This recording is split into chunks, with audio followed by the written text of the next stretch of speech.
ሰላምና ጤና እንመኝላችኋለን የተከበራችሁ የቻናላችን ተከታታዮች ስለ ኮንዶሚኒየም ቤት አዲስ መረጃ ይዘንላችሁ መተናል እንደሚከተለው እናጋራችኋለን። የአዲስ አበባ ቤቶች ልማትና አስተዳደር ቢሮ ኃላፊ ቅድስት ወልደ ጊዮርጊስ ሰሞኑን ስለ ኮንዶሚኒየም ቤት አዲስ መረጃ አጋርተዋል።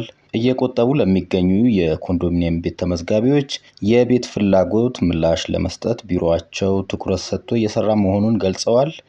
የአዲስ አበባ ከተማ አስተዳደር እያስገነባቸው ያሉት የጋራ መኖሪያ ቤቶች የ1997 እና የ2005 ተመዝጋቢዎችን ታሳቢ ያደረገ መሆኑን ተናግረዋል።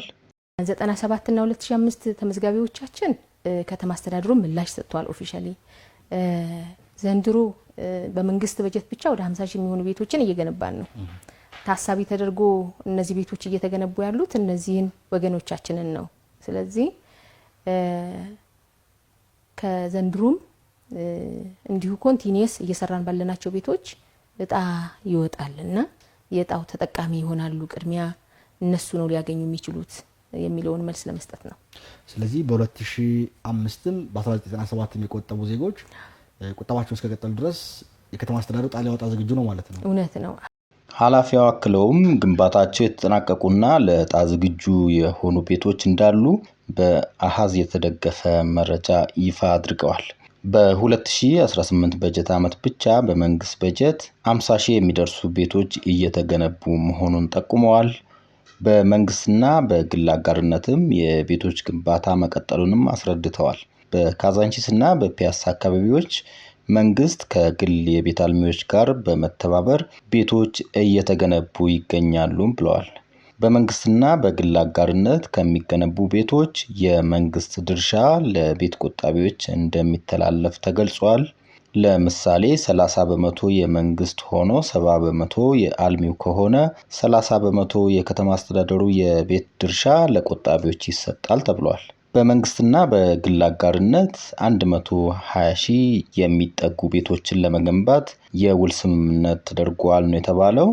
ከነዚህ ውስጥ የ97 ሺህ ቤቶች ግንባታ ሂደት በጥሩ ሁኔታ ላይ እንደሚገኝ ኃላፊዋ ተናግረዋል።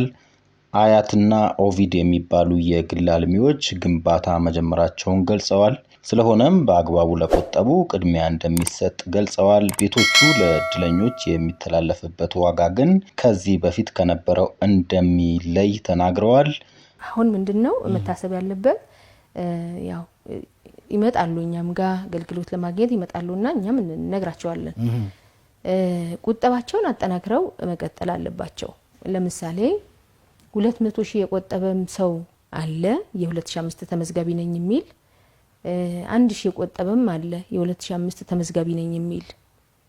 ስለዚህ ቅድመ ክፍያ ሊከፍል የሚችለው ብር ደግሞ ሊኖረው አይችልም ማለት ነው። ለምሳሌ ባለ 2000 ብር ቆጠብኩ የሚለው አሁን ቅድመ ክፍያ ሊኖረው አይችልም ማለት ነው። ሰው ያን ማጣጣም ያስፈልጋል። ስለዚህ ቁጠባቸውን አጠናክረው መቀጠል አለባቸው። አንደኛ ነገር በፊት በነበረው ሬት ወይም ደግሞ በፊት በነበረው ዋጋ አሁን ያለው ነባራዊ ሁኔታ እናውቃለን አይደለ? በዛ ዋጋ አሁን ይገኛል ማለት አይቻልም።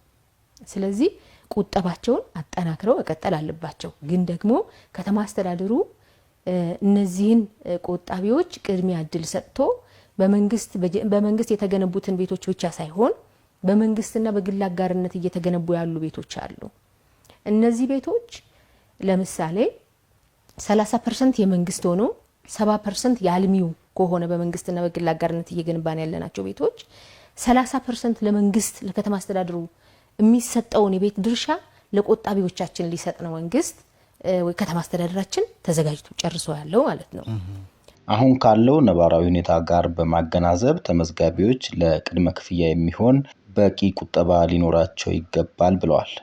የአዲስ አበባ ቤቶች ልማትና አስተዳደር ቢሮ ኃላፊ ቅድስት ወልደ ጊዮርጊስ ቤቶቹ መቼ ዕጣ እንደሚወጣባቸው ያሉት ነገር ባይኖርም ከተማ አስተዳደሩ ዕጣ ለማውጣት በዝግጅት ላይ ስለሚገኝ ተመዝጋቢዎች ቁጠባ እንዲቀጥሉ አሳስበዋል። ክቡራትና ክቡራን የቻናላችን ተከታታዮች በቤት ዙሪያ አዳዲስ መረጃዎችን ተከታትለን እንደምናቀርብ ልንጠቁማችሁ እንወዳለን። ቻናላችንን ሰብስክራይብ በማድረግ ቤተሰብ እንድትሆኑ እንጋብዛችኋለን። በሌላ አዲስ የቤት መረጃ በድጋሚ እንደምንገናኝ ተስፋ እናደርጋለን።